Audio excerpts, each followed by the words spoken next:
இன்றைய பாடத்துல மூன்றாம் வேற்றுமை உருபை பற்றி நாம் விளக்கமாக பார்க்க இருக்கின்றோம். பார்க்கலாமா? மூன்றாம் வேற்றுமை, இதன் வேறு பெயர் கருவி வேற்றுமை. மூன்றாம் வேற்றுமையின் உருபுகள் என்னவென்று பார்த்தால் ஆள், ஆண், ஒடு, ஓடு. அதிகமாக நமக்கு தெரிந்தது என்னவென்று பார்த்தால் ஆள் என்ற சொல் மட்டுமே. அதிகமாக புழக்கத்தில் உள்ளது, பேச்சு வழக்கில் உள்ளது ஆள் என்ற சொல் மட்டுமே. இதனுடைய சொல் உருபுகள் என்று பார்த்தோமானால் கொண்டு, உடன் என்பது ஆகும். சொல் உருபுகள் என்றால் என்ன? பல எழுத்துக்கள் சேர்ந்து பொருள் தந்தால் அதனை நாம் சொல் என்று கூறுவோம், இல்லையா?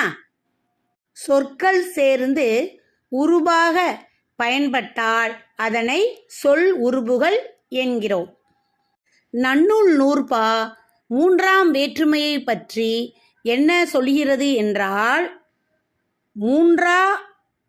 அதன் உருபு ஆள், ஆண், ஒடு, ஓடு.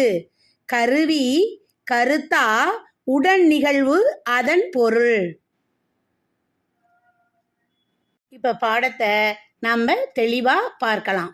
மூன்றாம் வேற்றுமை உருபுகள் தான் ஏற்றுக்கொண்ட பெயர் சொல்லின் பொருளை கருவி, கருத்தா, உடனிகழ்ச்சி பொருளாக வேறுபடுத்தும். நாம் இப்ப சான்றை பார்ப்போமா? கத்தியால் வெட்டினான். கத்தி என்பது ஒரு கருவி. கத்தியால் வெட்டினான் என்பது கத்தி என்பது கருவி. எனவே இது கருவி வேற்றுமையாக பொருள் தருகிறது. இரண்டாவது சான்று மருத்துவரால் பிழைத்தான். மருத்துவர் என்பது ஒரு கருத்தாவை குறிக்கும். அப்ப மருத்துவரால் பிழைத்தான் என்பது கருத்தா வேற்றுமையாக பொருள் தருகிறது. அடுத்து புயலோடு மழையும் வந்தது. இதனை நாம் பார்த்தோமானால் இதனோடு இதுவும் வந்தது, புயலோடு மழையும் வந்தது அப்படின்னு சொல்றதுனால இதை நம்ம உடனிகழ்ச்சி வேற்றுமை என்று நாம் பொருள் கொள்ளலாம். இப்பொழுது நாம் ஒவ்வொன்றையும் விளக்கமாக பார்க்கலாம். கருவி வேற்றுமை என்பது இரண்டு வகைப்படும். கருவி வேற்றுமை என்றால் என்ன? கருவி என்பது ஒரு பொருள், அதாவது நாம் பயன்படுத்தக்கூடிய ஒரு பொருள். இதனை நாம் முதல் கருவி, துணை கருவி என்று இரண்டு வகையாக பிரிக்கலாம். முதல் கருவி என்றால் என்ன? முதல் கருவி என்பது செயலாக மாறி அதிலிருந்து பிரியாது நிற்கும். அதனைத்தான் நம்ம என்ன சொல்றோம்? முதல் கருவி என்று கூறுகின்றோம். எடுத்துக்காட்டை கவனிங்கள். தங்கத்தால் வளையல் செய்தான். தங்கத்தால் ஆள் வந்திருப்பதனால் இது மூன்றாம் வேற்றுமை. தங்கத்தால் வளையல் செய்தால், இதை கவனிச்சோம்னா தங்கத்தால் தங்கம் எதுவாக மாறுகிறது? வளையலாக மாறுகிறது. தங்கத்தை கொண்டு வளையல் செய்தால், தங்கத்தை மட்டும் வைத்து தான் என்ன செய்யறா? அங்க வளையல் செய்யறா. அதனால தங்கம், தங்கத்தால் என்பதனை நாம் என்னன்னு சொல்கிறோம்? முதல் கருவி என்று கூறுகின்றோம். அடுத்து நாம் பார்ப்பது துணை கருவி. துணை கருவி என்றால் என்ன? ஒரு செயல் நடப்பதற்கு துணை செய்யக்கூடியது அந்த கருவி. அதாவது ஒரு செயல் நடப்பதற்கு துணை செய்யக்கூடிய கருவியை தான் நம்ம என்ன செய்யறோம்? துணை கருவி என்று கூறுகின்றோம். கோடாரியால் மரம் வெட்டினான். இத்தொடரை பாருங்கள். கோடாரியால், இதில் ஆள் வேற்றுமை வருவதனால இது மூன்றாம் வேற்றுமை. மரத்தை வெட்டுவதற்கு எந்த கருவியை பயன்படுத்துகின்றான்? கோடாரி. அப்ப கோடாரியால் துணைக்கருவி. மரத்தை வெட்டுவதற்கு பயன்படும் துணைக்கருவி என்ன? கோடாரி. மரம் வெட்டுதல்ங்கிற அந்த செயலை செய்வதற்கு துணை செய்யக்கூடிய கருவி என்ன? கோடாரி. இப்ப நம்ம பார்த்தோம்னா ஒரு செயல் நடப்பதற்கு துணை செய்யக்கூடியது தான் நம்ம துணைக்கருவி என்று அழைக்கின்றோம். கருவி வேற்றுமைக்கு நீங்க என்ன தெரிஞ்சுக்கணும்? எது என்ற வினா, எது என்பதனை தெரிந்து கொண்டால் நம் கருவி வேற்றுமையை தெரிந்து கொள்ளலாம். எதனால் என்ற வினாவை நாம் புரிந்து கொண்டால் துணை கருவியையும் புரிந்து கொள்ளலாம். எது செய்ய பயன்பட்டது, எதனால் செய்தான், இந்த 2 வினாவிற்குரிய விடையை தெரிந்து கொண்டால் நாம் கருவி வேற்றுமையையும் துணை கருவி வேற்றுமையையும் நன்கு அடையாளப்படுத்தி கொள்ளலாம். அடுத்து நாம் பார்க்க போவது கருத்தா வேற்றுமை. கருத்தா வேற்றுமை என்றால் என்ன? கருத்தா என்பதனை நாம் உயர்திணையில் கூறலாம். அதாவது உயிருள்ள பொருட்களை சொல்லலாம். கருத்தா வேற்றுமை 2 வகைப்படும். அவை ஏற்றுதல் கருத்தா, ஏவுதல் கருத்தா. ஏற்றுதல் கருத்தா. ஏற்றுதல் கருத்தா அப்படி என்றால் என்ன? ஒரு செயலை தானே முன்வந்து செய்வது ஏற்றுதல் கருத்தா. ஒரு வேலையை அவங்களா விருப்பப்பட்டு தானே முன் வந்து செய்வது தான் நாம ஏற்றுதல் கருத்தா என்று சொல்கின்றோம். எடுத்துக்காட்ட பாருங்களேன். வீடு கொத்தனாரால் கட்டப்பட்டது. கொத்தனாரால். இப்போ கொத்தனார் வந்து தானே முன் வந்து சிமெண்ட்டு செங்கல் எல்லாத்தையும் கலந்து தானாகவே என்ன செய்கிறாரு? வீடு கட்டுறார். விருப்பப்பட்டு ஒரு செயலை தானாக முன்வந்து செய்கிறார் இல்லையா? அதனால தான் இதனை ஏற்றுதல் கருத்தா என்று சொல்கின்றோம். அடுத்த எடுத்துக்காட்ட பாருங்களேன். கோலம் அம்மாவால் போடப்பட்டது. வாசல்ல உள்ள கோலத்தை அம்மா வந்து போட்டாங்க. அம்மாவே விருப்பப்பட்டு அவங்க அம்மா வந்து வாசல்ல கோலம் போட்டாங்க. அதனால இது என்னன்னு சொல்றோம்? ஏற்றுதல் கருத்தா. என்னவென்று பார்த்தால் ஏற்றுதல் கருத்தாவிற்கு யாரால் என்ற வினா. இந்த வினாவிற்கு விடை என்னவென்று பார்த்தால் ஏற்றுதல் கருத்தா என்று நாம் தெரிந்து கொள்ளலாம். அடுத்து நாம் பார்க்க போவது ஏவுதல் கருத்தா. ஏவுதல் கருத்தா என்றால் என்ன? ஒரு செயல் தானே நிகழாமல் வேறு ஒருவரின் கட்டளையால், அதாவது ஏவுதலால் நிகழ்வது ஏவுதல் கருத்தா எனப்படும்.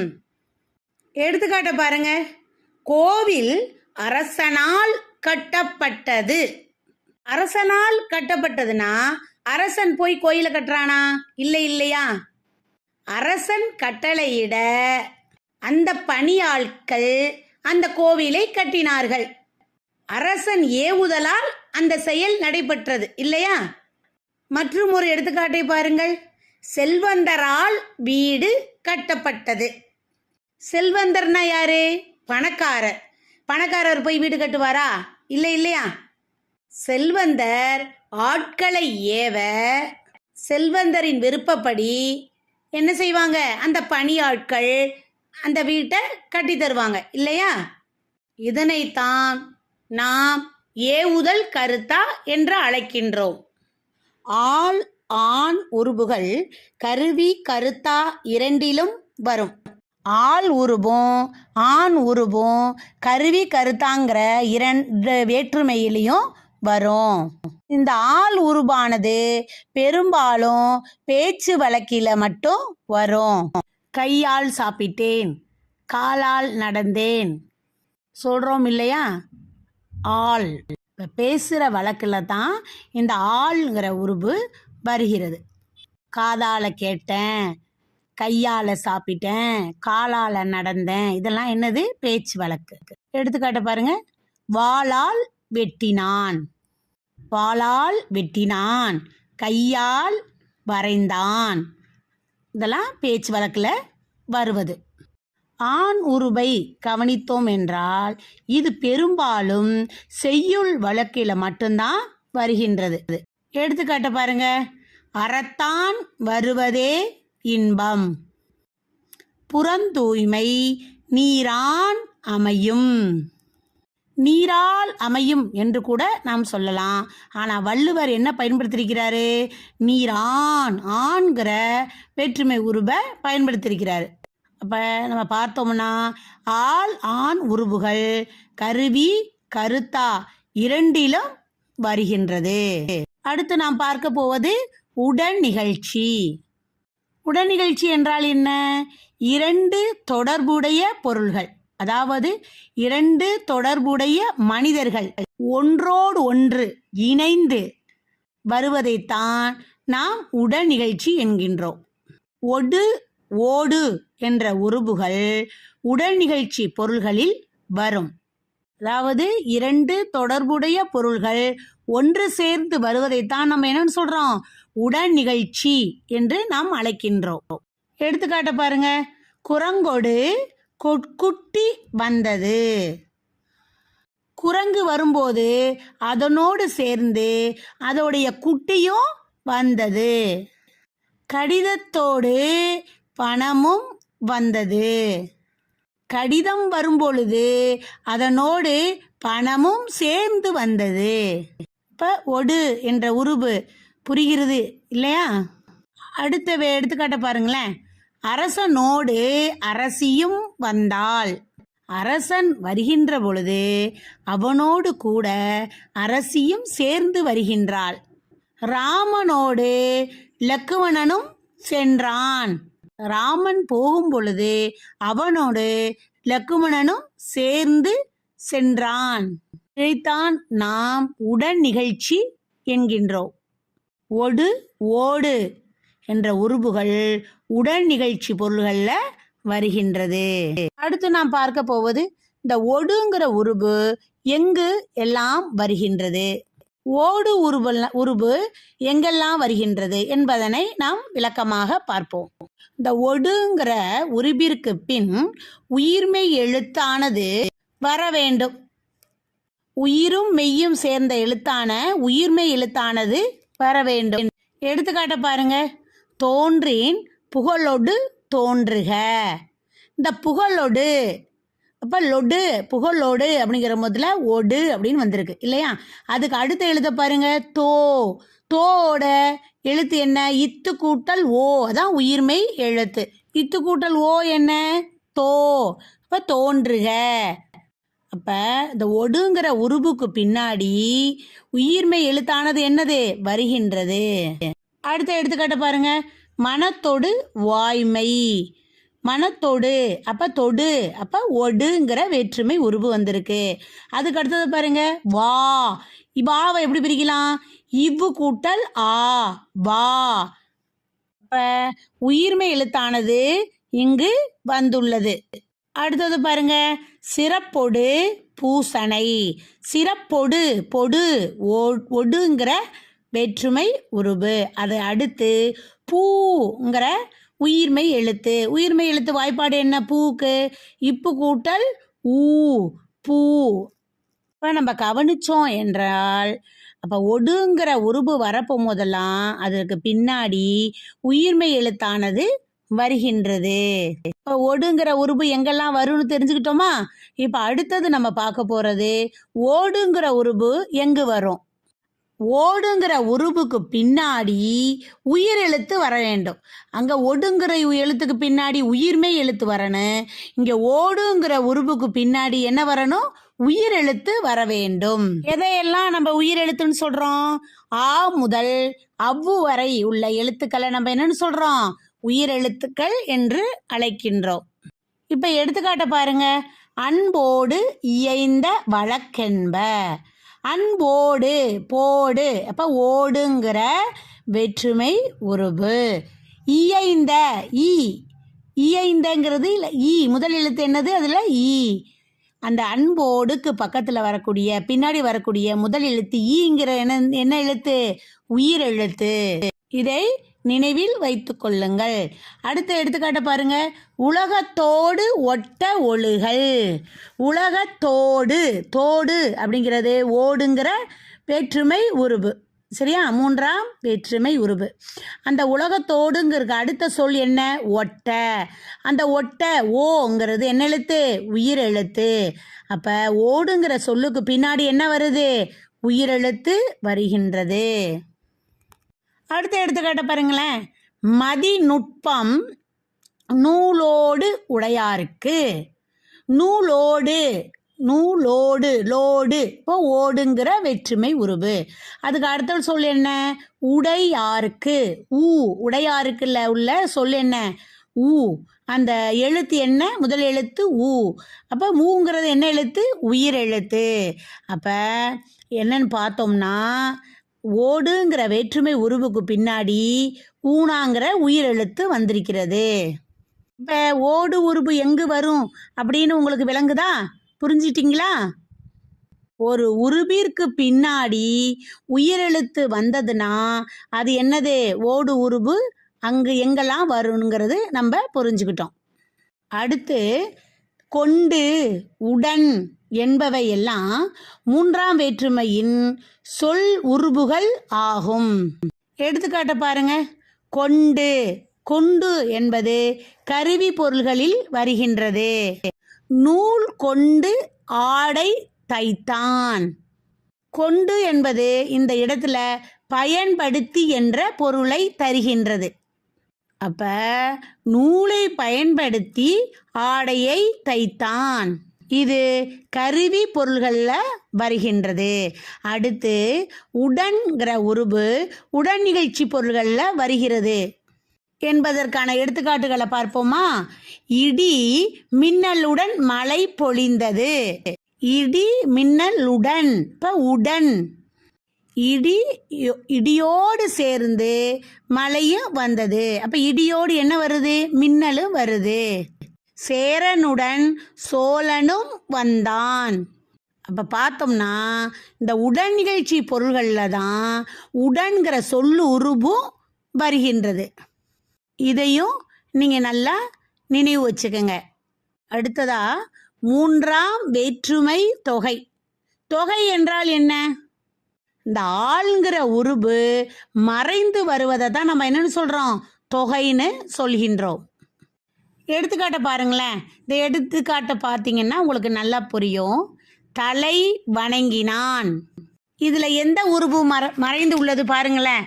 தலை ஆள். ஆள்ங்கிறது என்னது? மூன்றாம் வேற்றுமை உருவு. நம்மளுக்கு நல்லாவே தெரியும். தலையால் வணங்கினான். ஆள்ங்கிற உருவு என்ன? இது மறைந்து வந்துள்ளது. அப்ப இந்த உருவு மறைந்து வந்திருக்கிறதுனால இதை என்னன்னு சொல்றோம்? தொகை என்று சொல்கின்றோம். தலையால் வணங்கினான். ஆள்ங்கிறது மூன்றாம் வேற்றுமை. அப்ப மூன்றாம் வேற்றுமை உருவானது மறைந்து வந்திருக்கிறதுனால இது மூன்றாம் வேற்றுமை தொகை என்று நாம் கூறுகின்றோம். இப்போ அடுத்து நம்ம பார்க்க போகிறது மூன்றாம் வேற்றுமை விரி. இப்போ மூன்றாம் வேற்றுமை விரினா என்ன? உருவு இங்கே வெளிப்படையாக வருகின்றது. மறைந்து வந்தால் தொகை, வெளிப்படையாக வர்றதுனால அது விரி என்று அழைக்கின்றோம். எடுத்துக்காட்ட பாருங்களேன். ஆசிரியரால் வென்றான். ஆள் தெளிவாக வந்திருக்கு, வெளிப்படையாக வந்திருக்கு. யாரால வென்றான்? ஆசிரியரால் வென்றான்.